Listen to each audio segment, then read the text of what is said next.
I don't have constructive environments or like a constructive, productive thing that I do. People like stamp collect or do their laundry. I'm like, how many strawberries can I fit in my pants? 108, personal best.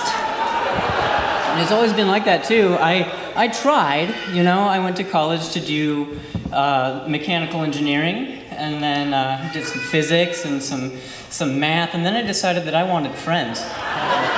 And so I switched. I did creative writing and dance, and has no real world value whatsoever. That's moving your hips like this and telling stories. I have a 5-year-old cousin, and that's what he does daily. Think about it. I paid 4 years of college tuition for recess. That's a problem. And I think it goes back too, like in elementary school, teachers used to call and say that I might have ADD, but I didn't pay attention to them. I was too busy trying to find new ways of sitting down and answering questions like this. Like, right here, teach. So professionals started coming to my house to tell my parents that I might have ADD, and I was like, Mom, Dad, it's cool. I'm great at math. I can subtract too. I can ADD and I can MINUX. And spell. They're like, no, Brian, you might have ADHD. And I was like, now they're just adding letters to the word add. That's mathematical principles and letters together. This is algebra. But it's kind of hard because around that time, I started developing a stutter, which is great at home because I had a really musical family, and I'd come home from school and be like, Dad, and he was like, Brian's beatboxing again. Oh yeah, lay down that funky beat, son. I'd be like, no. My mom would pull out her upright bass and start plucking a groovy bass line. My sister would kick in my door with a Dizzy Gillespie trumpet melody and be like, whoa, whoa, whoa, whoa, whoa, whoa, whoa, we sound awesome. But at school, I'm getting bullied. I was really good at the blues. It's a thinker.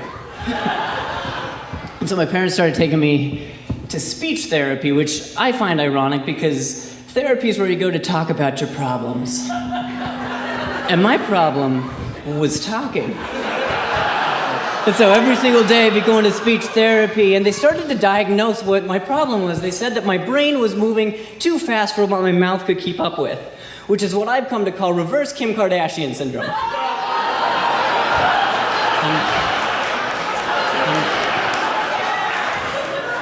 Because like you get it. And so one of the things they had me do is to narrate what I was doing as I was doing them, to start thinking about what I was doing. So they'd be like, I'm taking my coat off, and I'm putting it in the cubby, But I hadn't gone through puberty yet, so I was like, I'm taking my coat off, putting that in the cubby. And essentially, they wanted to raise up a new generation of movie narrators. Like, one day, I was gonna be the next Morgan Freeman. Like, at that point, I was not Morgan Freeman, I can't do it. At that point, after shoving strawberries into his pants, Brian regretted the decision, for he was wearing khakis. And he would soon meet his girlfriend's parents and have to explain why it looked as if his thighs were bleeding.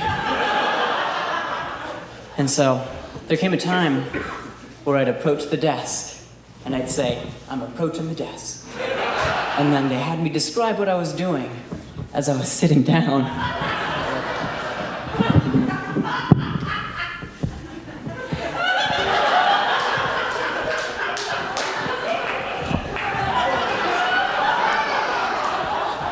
They're like, Brian, what are you doing? I was like, I don't know. Core strength. And they told me sometimes the things that we do don't make sense, but it's our job to do them anyway. And maybe one day others will understand. Whatever that means. It's not like I was paying attention. But that moment stands out for me because it's the first time that someone told me that creativity and being different go hand in hand. But that doesn't mean that it's a good thing. Because you can go down the street and see someone running like this. Your first thought isn't, oh, he's so creative. He must be an artist. You go, Van Gogh. You're more like, hey, everybody lock your doors. Honey, roll the windows up. We're a neighbor taking our family vacation in Chicago. And so, it's hard because I think creative people, we have what I call the what if principle, where all of us have this little voice that says, hey, what if I started a pillow fight in the police precinct? Most of us are like, hey, that's a terrible idea. And then there's me, it's like, let's do it. Anybody got a Tempur-Pedic pillow? What if gets you into a lot of trouble? Like, I was born and raised in New Mexico, and yeah, that's where we're at.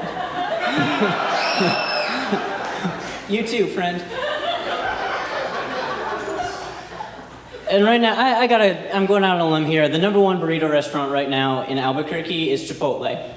That's like if you go to Alaska and they say that all the fish they caught were from Houston. It doesn't make sense. If I go to Italy one day and someone's like, have you tried the Olive Garden? I'm losing it.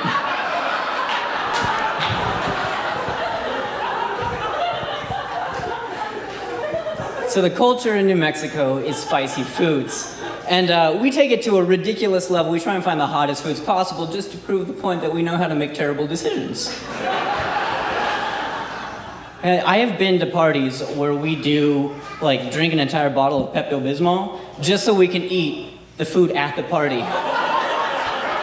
That's when you know what's wrong. They're like, hey, have you tried the chili con carne? And you're like, no, but you took a bite and your eyebrows fell off. He's like, that's how you know it's good or something. I don't know. So I was raised in this environment, and so my friend in high school, he brought in this little bottle of hot sauce that just had danger on it. Off to a good start. It just said danger, had a government warning that said, hey kid, you probably shouldn't. And so I had the thought, what if we try and drink the whole bottle at lunch? And so it's important to think, at that time, you know, there was 3 ingredients in the hot sauce, which was ghost chili extract, which is the hottest chili pepper known to man. The other 2, if memory serves me correctly, were children tears and the sassy attitudes of cheerleaders, which, in my experience, are 3 of the most hurtful things in human existence.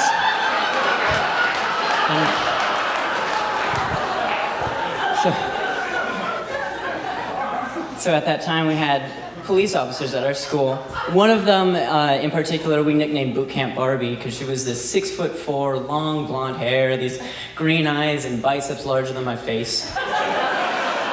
And she would yell at students in the hallway so we could get to class faster. And every single time I saw her, I would cry and run, which is the majority of my experiences with women up to date. And so Boot Camp Barbie is surveying the lunchroom. Well, I imagine she was doing push-ups at the time, just kids, you know? So she looks across the lunchroom. She sees a group of young men standing in a circle doing this.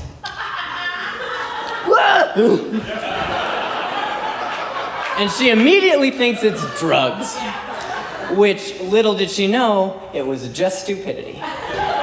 Which, in a sense, is probably the worst kind of drug, because I'm a lifelong addict. And so, she confiscates our bottle and brings us into the office, and they bring in a drug task force. They bring in a police dog.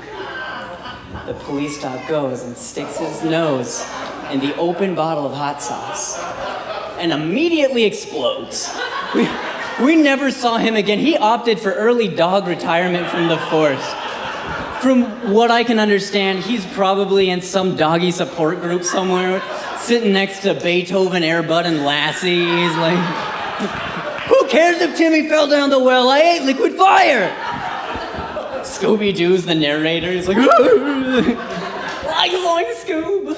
You got some weird friends. The point is, the dog was gone.